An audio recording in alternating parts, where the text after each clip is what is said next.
Et bonjour à tous, ravi de vous retrouver pour l'émission du mercredi 9 novembre 2022. C'est un peu le jour d'après. Oui, FTX a explosé en plein vol avec un Binance derrière qui met la main au portefeuille potentiellement pour venir le racheter, pour venir à la rescousse, puisque tout simplement, Sidi, le PDG de Binance, a déclaré qu'à tout moment lors des négociations, il pourrait se retirer s'il constate que la santé de FTX était trop complexe à tout simplement être rattrapée. La problématique également, mis à part les chiffres très largement dans le rouge qu'on peut voir au niveau de la map ce matin, on a pris des reculs qui étaient parfois jusqu'à moins 20, moins 30 sur une journée du côté des altcoins. C'est la problématique des ramifications dans lesquelles FTX a racheté BlockFi qui était en défaut. On avait Voyager Digital, si je dis pas de bêtises, et quelques autres. Donc en gros, on a eu cette planche à billets qui a été sans arrêt alimentée du côté de FTX pour sauver l'écosystème d'un côté. Et quelques mois plus tard, seulement un semestre plus tard, il apparaît que finalement la solvabilité est reposée sur un colosse au pied d'argile qui était le FTT token, le token de FTX, qui a servi tout simplement de collatéral, de prêt et de absolument tout. Donc tant que la confiance était là en SBF, en Alameda, en FTX, en indirectement un peu Solana aussi puisque il est cofondateur du réseau, eh bien on pouvait se dire que voilà, ça tiendrait. Et malheureusement aujourd'hui, une fois que tout est sorti, il n'y a plus aucun doute et c'est dramatique pour le marché crypto. Comme je le disais dans l'émission d'hier quand on a fait un live improvisé, je ne vois clairement pas ça d'un bon oeil, tout simplement puisque on est reparti sur exactement la même crise existentielle et de confiance qu'il y a eu au moment de Terra UST, Three Arrows Capital et j'en passe. Donc personne n'aurait pu s'attendre à ce qu'il y ait un collapse d'un numéro 2 échangeur. C'est une des journées les plus dures et les plus rudes, peu importe comment on le prend, depuis probablement Mt. Gox en 2015, si je dis toujours pas de bêtises, j'essaie de me remémorer. En tout cas, par rapport à ce qui nous intéresse, on voit aussi les bons élèves de ce que justement ceux qui perdent moins par rapport à d'autres. On pensera notamment au BNB, 320 $, moins de 2% seulement, alors que le marché est en train de se prendre complètement le bouillon. Donc, on voit déjà apparaître un peu quels seront les grands gagnants de demain et notamment de cette petite guerre qu'on a eue ces dernières heures, ces derniers jours, qui en seulement 24 heures de temps ont fait sombrer littéralement le second exchange mondial. Personne ne pouvait le prévoir. C'était complètement fou aussi dans le sens où c'était un des personnages les plus omniprésents dans l'écosystème, parfois avec, comme on l'a décrit dans l'émission d'hier matin, un ego trip surdimensionné à la Do Kwon, à la Suzu justement de Three Arrows Capital, et il en a suivi exactement le même chemin, avec entre-temps des déclarations sur Twitter qui n'étaient pas sans rappeler celles de Celsius, notamment avec son PDG qui disait « Vous inquiétez pas, il n'y aura rien, tous les fonds sont en sécurité ». Alors à ce jour, j'espère vivement que personne ne sera impacté et que personne ne perdra de fonds par rapport à FTX qui a complètement bloqué les dépôts et les retraits, puisqu'il y a encore beaucoup de personnes qui sont bloquées sur la plateforme. En tout cas, j'espère que Binance va aller jusqu'au bout, sinon ça risque d'être extrêmement dramatique effectivement pour la suite. Là aussi, je me pose pas mal de questions dans tous les cas, puisque même si Binance vient à racheter intégralement FTX, qu'est-ce que ça va donner derrière? Est-ce que c'est une fusion-acquisition totale? Est-ce que FTX va disparaître? Est-ce que c'est une simple absorption du portefeuille client? Il y a beaucoup trop de questions pour vouloir trop spéculer à court terme, mis à part le fait que, comme je vous le disais à l'instant, la confiance en tant que telle est ruinée pour encore plusieurs mois, plusieurs trimestres probablement. Donc ça, d'un point de vue de la spéculation pure, peut-être que la mèche ici autour de 17 000 $ était le point bas final au niveau du marché crypto, mais croyez-moi, ça va mettre désormais des mois à véritablement être digéré. Et d'un point de vue de la confiance des investisseurs, voire même de l'œil de la régulation qui est un peu l'œil de Sauron braqué en ce moment sur le domaine des cryptos, c'est catastrophique. Ça, probablement qu'on va mettre 2023 dans son entièreté à faire le tampon avec ce qui vient de se passer et ça me réjouit tout autant pas que ce que je suis en train de vous le dire, puisque si on se retape un an supplémentaire comme ça de bear ou de range entre pourquoi pas 15 et 20, 25 000 $, ça va être ultra ultra pénible, ultra chiant et on va clairement se faire chier, c'est le cas de le dire. Le Crypto Fear and Greed 29 dans la peur, mais il va repasser d'ici demain clairement dans l'extrême peur. Les ordres de marché en recherche de vente ce matin, 8h40 que j'enregistre l'émission. On est venu taper légèrement dans la motte de notre zone de liquidité et comme je vous l'avais mis en avant précédemment, c'était 17 000 qui a arrêté littéralement le cours. Donc on en avait discuté ces 2-3 derniers jours et je tire mon chapeau à Decentrader donc de fournir gratuitement cette map de liquidité. On remonte le fil Twitter rapidement, donc avec cette OPA agressive, ce 4D chess qui a été lancé il y a seulement, maintenant 36-48 heures par Sidzi, le PDG de Binance, qui a décidé de vendre publiquement, du moins d'annoncer la vente des FTT tokens et ensuite le gros domino étant tombé, ça a fait tomber l'intégralité de la pile derrière. Donc je sais pas comment ça va se goupiller exactement, je vais pas vous dire oui il va se passer ça exactement ou ci ou ça, en tout cas on en est là par rapport à tout ce qui est sorti ces dernières heures et comme je vous le disais à l'instant, le seul truc qui me fait un peu flipper c'est toutes les ramifications que peut avoir et les implications FTX, notamment tout ce qui est token vesté, token bloqué et je pense aussi fortement au fond des clients qui ont tous été appâtés à nouveau par les fameux 8% annualisés que proposait FTX sur les dépôts. Alors là sur la chaîne, c'est pas une fois de plus pour essayer de nous mettre en avant ou quoi que ce soit, on n'a jamais parlé de FTX, on n'a jamais parlé du FTT token et les quelques fois que j'ai eu à parler de SBF, c'était pas forcément pour l'encenser. Donc j'espère au niveau de la communauté CM que voilà, vous n'êtes pas trop impacté. Pour autant, si vous avez besoin d'en discuter ou quoi que ce soit, on est toujours là sur le Discord pour essayer de faire front, de faire bloc quand il y a des trucs aussi dramatiques et peu importe que ça vienne d'un truc qu'on ait parlé, pas parlé, etc. On est toujours là les uns pour les autres, peu importe d'où vient la menace, peu importe d'où vient l'agression. Et là, pour l'intégralité du marché, il y avait de très très gros poissons puisqu'on a vu des withdraws qui passaient pas à 100 millions et tout ça. Il y avait des giga méga baleines du côté de FTX. Donc j'espère vivement que pour tout ce joyeux petit monde, il va y avoir les 5 à 6 milliards qui cherchent à être levés désormais et qui ont été refusés par Wall Street, la Silicon Valley et tout ça, puisque pour rappel, FTX, SBF, a arrosé littéralement d'un point de vue politique là-bas aux États-Unis. Je sais pas d'ailleurs s'il n'avait pas donné entre un demi-million et 1 milliard pour la campagne de Biden. Et maintenant qu'il est en train de couler, il est revenu vers les personnes qu'il avait arrosées et tout le monde lui a fermé la porte au nez, bien évidemment. Donc ça a été assez dramatique ces dernières 24-48 heures. On a vu vraiment le pire côté de ce que peut représenter aussi la finance, le visage noir, la noirceur de ce domaine. Et pour ce qui est de là maintenant cette levée de fonds, c'est 5 à 6 milliards, c'est un trou dans les caisses. Est-ce qu'ils vont réussir à le combler suffisamment rapidement en plus pour vraiment permettre de relancer les withdraws et tout ça? Vraiment, j'espère que ça va pouvoir trouver un terme positif puisque là aussi, historiquement, quand on a vu ce qui s'est passé avec la déroute de Celsius ou de Terra UST, derrière, malheureusement, les personnes n'ont à ce jour pas pu récupérer quasiment leurs fonds.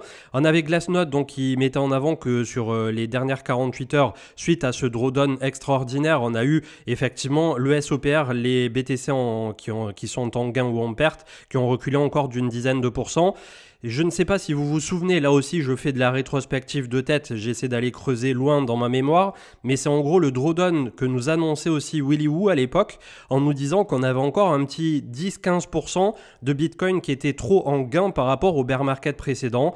Alors, est-ce que 17 000 était le point bas ultime? Est-ce que ça va déclencher derrière une série à nouveau de sorties de cadavres des placards et FTX va être le némésis absolu désormais du marché crypto qui reverra un Bitcoin à 10, 11, 12, 13 000 $ et un Ethereum qui probablement repasserait sous les 1000 $? Voilà, on en est là. Il y a aussi cette dimension où je ne pouvais pas y croire, je ne voulais pas y croire qu'on a à nouveau un signe noir comme ça sorti de nulle part par rapport à 2022 sur lequel on a déjà complètement subi, souffert, je ne saurais comment le qualifier et malheureusement c'est en train d'arriver juste au moment où le dollar est en train de faiblir, où le SP500 est en train de récupérer un peu de vélocité. Peut-être que les chiffres du CPI demain aux États-Unis, l'inflation seront un peu meilleurs que attendu ou au moins tout juste au consensus, ce qui devrait permettre au marché US de respirer. Et malheureusement, j'ai la sensation que sur ce coup-là, le marché crypto ne va pas suivre. Si on arrive déjà à tenir les 18 000 d'ici la fin de la semaine, je peux vous assurer que ça sera un petit miracle. On a sur les dernières 24 heures 775 millions de dollars qui ont été liquidés, autour de pas loin de 400 000 traders crypto. Donc une fois de plus, voilà, ça permet d'épurer. On va repartir probablement sur des bases saines et des bases solides. Ceci étant, est-ce que je vois d'un bon œil le fait que Binance ait une position de leader absolu en mode Apple sur le marché crypto, alors qu'on est encore trop petit pour avoir un seul acteur qui pèse autant et qui n'a pas de réelle concurrence en face? Là aussi, je me pose la question, avec tout le respect que j'ai bien évidemment pour Binance. L'inflation, je ne reviens pas dessus. Demain, voilà, on va avoir un peu plus d'infos de ce côté-là et ça sera le juge de paix ou le bourreau terminus final pour notre marché crypto. La fortune du CEO de FTX, puisqu'on est tous, pour ceux impliqués dans le marché crypto, en train de perdre à la hauteur de notre capital de l'argent par rapport à ce qui s'est passé ces dernières heures. Et quand on relativise par rapport aux fortunes qui s'étaient créées, SBF est passé de 16 milliards de dollars de côté en fortune personnelle à 991 millions, c'est-à-dire sous le milliard en seulement 24 heures, sachant qu'au top, il avait beaucoup plus que ça, évidemment. Donc, il y avait CZ aussi qui le trollait un peu pendant la fin du bull run, qui lui disait on n'est pas en train d'acheter des stades, on n'est pas en train d'acheter tout et n'importe quoi à des sommes complètement indécentes, mais on est en train d'essayer de recruter et de développer nos produits. Et c'est peut-être cette, on va dire, excès de mégalomanie du côté des SBF, des Suzu, des Machinsky, de Celsius et quelques autres qui les ont conduits, et d'Oquan de TerraUST, qui les ont conduits littéralement à la banqueroute, puisque à partir du moment où ces gens-là ont tellement de milliards à 24-25 ans, je ne sais plus quel âge il a exactement, ou 28 ans grand maximum, et que derrière, ils se pensent complètement intouchables, que va faire le marché, puisqu'ils sont malgré tout skin in the game, ces gens-là? Le marché va venir les punir, voire les détruire en plein vol. Et je trouve ça complètement fou, pour le coup, d'avoir des cerveaux qui turbinent, d'avoir des cerveaux de mathématiciens, mais qui ne savent pas se préserver derrière et préserver leur propre écosystème sur lequel ils ont eu leur vie comme ça fast et leur développement rapide et tout ça, et d'arriver à fédérer et en créer quelque chose de beau plutôt que de faire le toujours plus. Et c'est ce que je vous disais hier par rapport à SBF en particulier pendant l'avènement de la DeFi en 2020-2021. On a eu cette personne qui venait avec des milliards sur les petites poules de liquidité pour absolument tout absorber. Et à partir de là, c'est vrai que ce genre de personnage, déjà, on a une connotation qui est relativement négative d'un point de vue de la perception de l'écosystème, et derrière est arrivé ce qu'il devait arriver. Donc je ne sais pas dans quelle mesure ça peut être l'impact du marché en tant que tel ou l'impact politique qui est venu frapper le premier. En tout cas, on sait qui en sort gagnant désormais, et c'est Binance, peu importe la terminaison, la finalité de ce qui est en train de se dérouler. Un peu de légèreté, on a besoin de légèreté en ce moment, c'est le Powerball, le jackpot aux États-Unis. Il était de plus de 2 milliards et c'est une personne en Californie qui a gagné le fameux ticket. Après impôt, il recevra 627 millions. En gros, ils lui prennent les 2 tiers. Donc forcément, 627 millions, le mec, je pense qu'il sera très content. Mais quand on se plaint en France de devoir payer les 30% sur les cryptos, 2 milliards plus à 627 millions, quand j'ai vu le chiffre, je me suis dit, mais what the fuck? On a le DXY avec Income Charts qui est en train de nous marquer un macro top. Est-ce que ça y est, le DXY, le dollar va être en déroute? En tout cas, pour l'instant, ça semble en bonne voie. Toujours au niveau des personnes publiques et connues impliquées, au niveau de FTX, c'est Tom Brady et Gisèle Bündchen, désolé si je l'écorche, c'est un nom qui semble allemand, je suppose, qui ont poussé 650 millions leur fortune pour maximiser leur stake dans FTX. Donc je ne sais pas là aussi si ce genre de personnages vont pouvoir récupérer tout leur argent, mais il y a clairement certaines personnes, je pense, qui vont payer l'addition à la fin, puisque je ne pense pas que 100% de tous ces milliards déposés ou quoi dans une OPA aussi agressive puissent être retrouvés. Je croise les doigts vraiment, et notamment pour vous qui écoutez cette émission aujourd'hui, qui avez de l'argent sur FTX, que vous puissiez sur des petits montants, et j'espère qu'ils favoriseront en premier les les petits épargnants, récupérer vos fonds de portefeuille. Après, pour ceux qui ont vraiment beaucoup d'argent, peut-être qu'il faudra jouer sur un certain prorata avec une décote ou je sais pas pour essayer d'absorber le choc tout simplement. On a Binance avec Sidzi donc qui parlait d'avoir un audit régulier au niveau des fonds complètement transparents qui sont tout simplement sur les échangeurs, puisque là aussi ça pose la question, ce qui est en train d'arriver sur FTX, de ce qu'ils possédaient concrètement sur la plateforme. Est-ce qu'on n'était pas en mode réserve fractionnaire, c'est-à-dire d'avoir moins de fonds que ce que les utilisateurs ont déposé. Et il y a déjà Kraken et Coinbase, si je dis pas de bêtises, c'est les deux à ce jour, qui proposent un rapport mensuel avec absolument toutes leurs holdings en temps réel, ce qui permet là aussi de constater de la bonne santé de ces deux échangeurs qui viennent des États-Unis et qui sont déjà totalement régulés là-bas. Donc Binance serait le troisième à suivre cette transparence. On peut également se féliciter que voilà, à ce jour, on a des acteurs comme ça qui essaient de tirer l'industrie dans le bon sens, d'essayer d'avoir, on va dire pour les échangeurs centralisés, cette totale transparence. Pour autant, est-ce que la confiance n'est pas ruinée fortement pour des trimestres, voire des années par rapport aux échangeurs centralisés?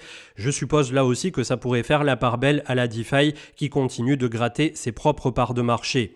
Look On Chain, donc, qui mettait en avant un trade avec tout ce que possède Alameda au niveau de ses adresses. Donc, je vous invite à le consulter pour les aficionados des enquêtes online. Une bonne nouvelle malgré tout, c'est au niveau de Ethereum, le réseau, puisque hier on a eu une congestion exactement comme sur d'ailleurs la plupart des plateformes. Ne vous inquiétez pas, la plupart du temps, Coinbase, Crypto.com, Kraken, tous, quasiment tous, sont en indisponibilité au moment où il y a les pics absolus de volatilité, puisque tout le monde veut se connecter, tout le monde veut retirer, tout le monde veut déposer, et à partir de là, souvent même, ils arrêtent les opérations pour quelques heures, le temps que ça rentre à la normale. Attention au FUD injustifié, on l'a vu un nombre incalculable de fois ces dernières années. Pour Ethereum en tant que tel, le fait que le réseau soit à nouveau congestionné et super utilisé, ça a permis au nombre d'Ethers qui avaient été émis depuis le merge de passer en négatif. C'est-à-dire, depuis le merge qui est intervenu il y a à peu près 2 mois, on avait eu une création qui était largement amoindrie, avec un réseau qui était très peu utilisé puisque nous sommes au creux de la vague en bear market, et j'espère vivement que ce qu'on est en train de traverser maintenant, c'est le fameux de fin 2018 avec peut-être un début 2023 où on aurait un peu plus voilà, les idées claires et le petit rayon de soleil au bout du tunnel. Pour ce qui est en tout cas de ce réseau, Ethereum, le deuxième réseau blockchain de la crypto, on a effectivement désormais un Ethereum qui est déflationniste. Donc la théorie tient tout à fait depuis le IP 1559. On ne peut que se féliciter de la direction que prend Ethereum et du tank qu'il tient actuellement autour de 1300 $, malgré ce qui est en train de traverser le marché crypto. On avait Brian Armstrong, le CEO de Coinbase, qui a déroulé un peu ce qui s'est passé ces dernières heures. Là aussi, je ne vais pas vous faire la lecture. Par rapport à ce qui est en train d'arriver, comme je viens de vous le dire à l'instant, si ça ne déclenche pas la descente durable sous les 17-18 000, puisqu'on a quand même récupéré immédiatement les 18 000, probablement que ça sera le point bas de marché qui sera marqué au fer rouge dans les prochaines semaines.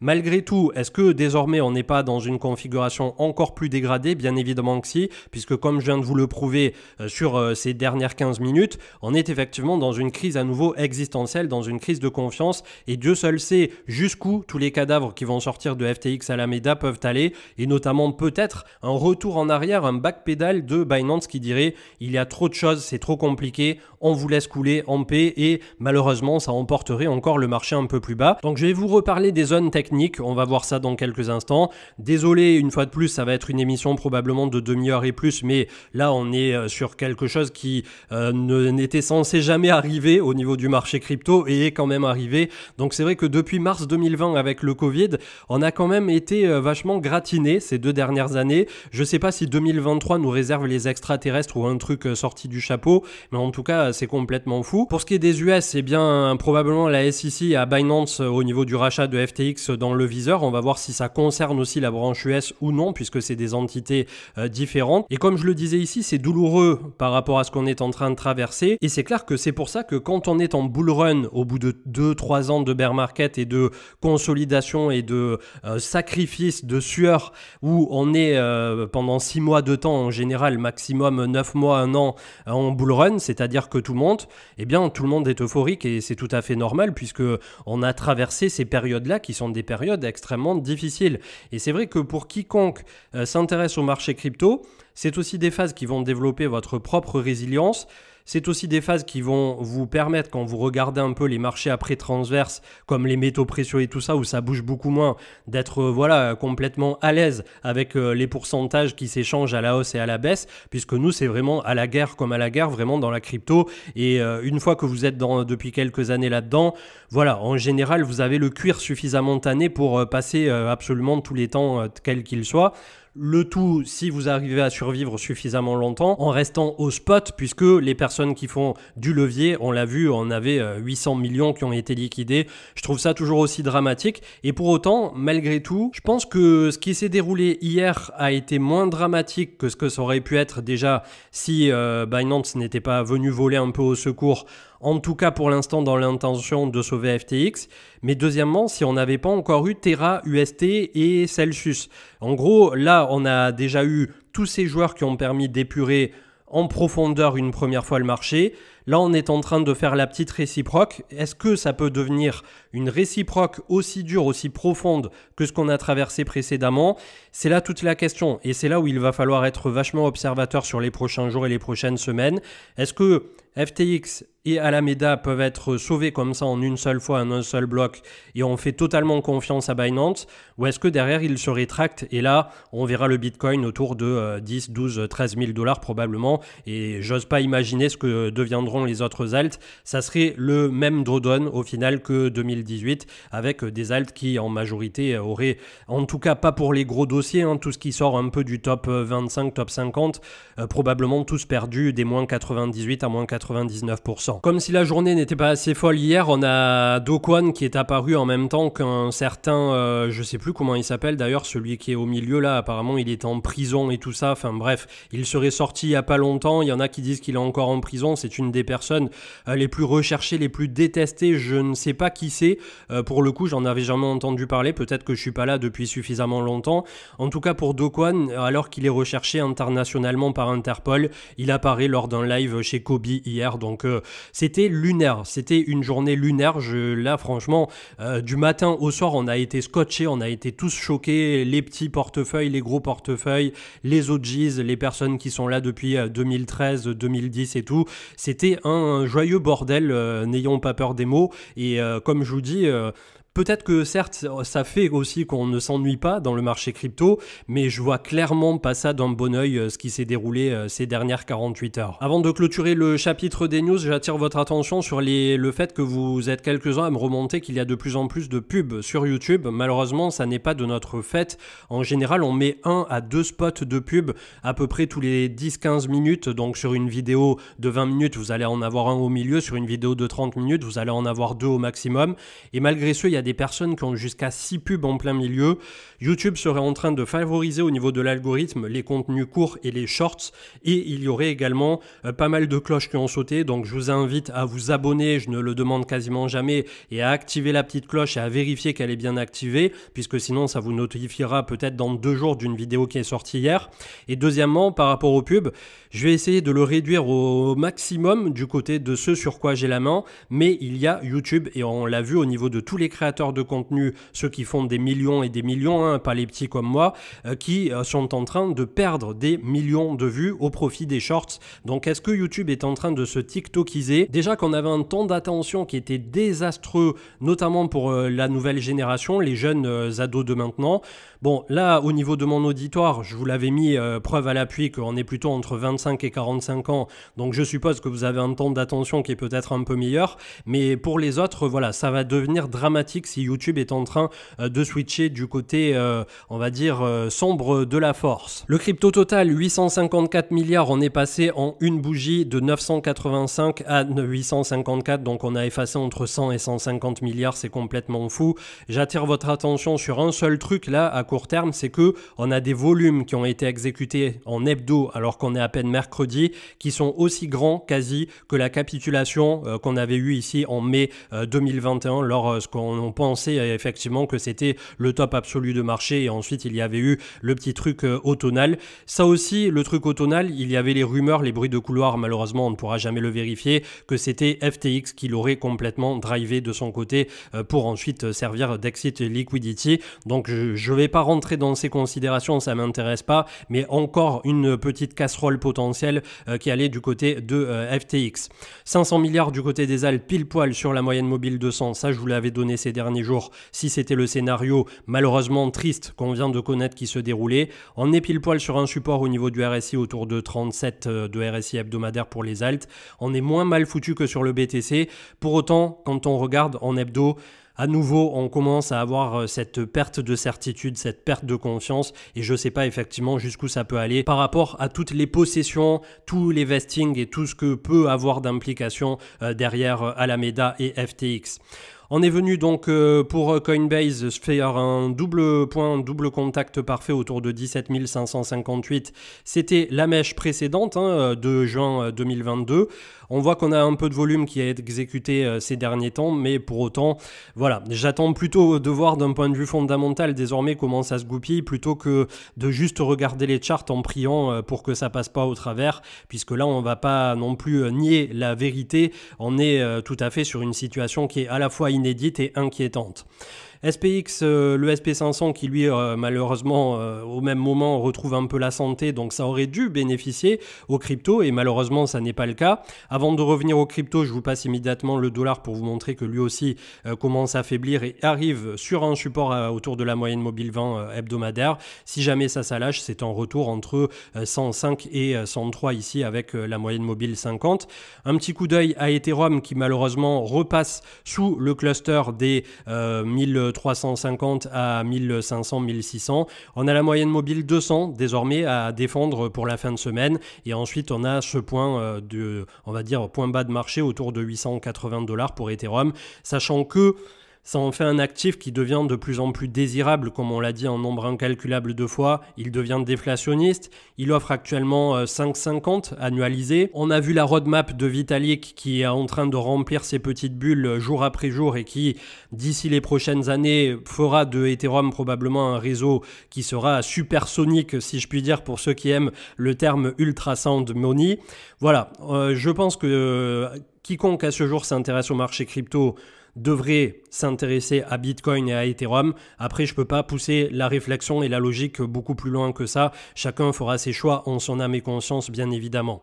BTCD qui a enfin rebondi d'1% en même temps que BTC nous fait le move. Pour autant, ça n'a pas repris non plus 4-5% par rapport à ce qui s'est déroulé. Donc les alts continuent de préserver un minimum à court terme leur ratio par rapport au BTC. Pour autant, quand on voit tout ce foutoir, tout ce merdier, excusez-moi du terme d'être un peu vulgaire aujourd'hui, eh bien je me dis que effectivement il vaut mieux parfois être sur les pontes du domaine, sur les certitudes du marché crypto et Bitcoin le représente tout à fait à ce jour et je reste tout à fait aussi positif et enthousiaste du côté de Ethereum bien évidemment. On a quelques outsiders comme BNB qui probablement vont aussi appuyer leur dominance absolue pour ces prochains temps, mais voilà, en tout cas il faut avancer sereinement quand on est dans des zones aussi clés et aussi incertaines que sur les gros dossiers les plus solides sur lesquels on puisse s'appuyer au long terme. On terminera avec le BTC1 futur CME, sachant que le BLX avait clôturé hier à 18 550, donc on est à 18 180, 18 160 au moment où je vous clôture cette émission à 9h06 ce matin, ce mercredi. On a le CPI demain, jeudi. On va voir si ça peut faire pencher la balance en notre faveur. En tout cas, le futur CME, eux, ont méché légèrement sous les 17 000 à 16 915 précisément. On va voir ce que ça va donner. On est toujours sous la moyenne mobile 200, désormais largement aussi sous la moyenne mobile 20. Et si jamais on avait ce drame absolu qui continue de se passer, on a le prochain support qui sera la mèche autour du printemps 2019 qui est autour de 14 000 $ pour le futur CME, sachant que je crois que c'était 13 500 ensuite qui était intéressant par rapport au spot. Et pour ce qui intéresse après les zones de prix pour les personnes qui veulent viser encore beaucoup plus bas, on avait deux zones qui sont plutôt voilà, des zones à surveiller pour la suite. C'était 12 500 et autour de 11 500, 11 800, ce qui était le pivot boule de l'époque. Je vais quand même vous le remontrer pour imager mon propos, mais 11 500 avait été la zone absolue de top départ du précédent boule. Donc c'est vrai que s'il n'était pas arrivé ce qui vient d'arriver, j'avais les yeux rivés vers les 24-25 000, voire 28 000 pour fin 2022, début 2023. Là, peu importe la finalité de fin 2022, on va avoir notre point bas, que ça soit 18-20 000 ou que ça soit 13, 14, 15, j'en ai aucune idée à l'heure actuelle. Est-ce qu'on aura la propension derrière de récupérer suffisamment de flux si le marché US part dans le bon sens d'ici au printemps 2023? C'est désormais la question que je me pose. En tout cas, ça ne fait que décaler finalement tous les plans, un peu comme à l'époque où en 2018, début 2019, même jusqu'à fin 2019, à chaque fois qu'on pensait reprendre une grosse bouffée d'air, on se refait appuyer la tête sous l'eau, et c'est exactement ce qui se déroule lors des différents bear markets jusqu'à ce qu'il n'y ait quasiment plus personne pour y croire. Ça commence à réaccumuler tranquillement et ensuite voilà, le cycle suivant s'enclenche une fois que tout s'est posé, que tous les drames sont derrière. Et d'un point de vue aussi, on va dire général, global, macro, on a besoin que les tensions mondiales s'apaisent là aussi. Donc on était quand même sur une année 2022 qui, à mon avis, sera marquée dans le calendrier comme une des pires années qu'on ait pu traverser, tant sur les marchés traditionnels et encore plus sur le marché crypto. Je vous souhaite une excellente journée. On se retrouve probablement demain en fonction des informations. Et pour ma part, je vous souhaite malgré tout de sortir le plus indemne de ce qui est en train de se passer. Et j'espère que vous n'étiez pas trop impliqué sur FTX. Sinon, vous pouvez venir notamment en discuter sur le Discord si vous rencontrez quelques problématiques que ce soit. On a une communauté qui est soudée et qui est là pour échanger en continu. Très bonne journée et je vous dis à plus tard. Ciao, ciao.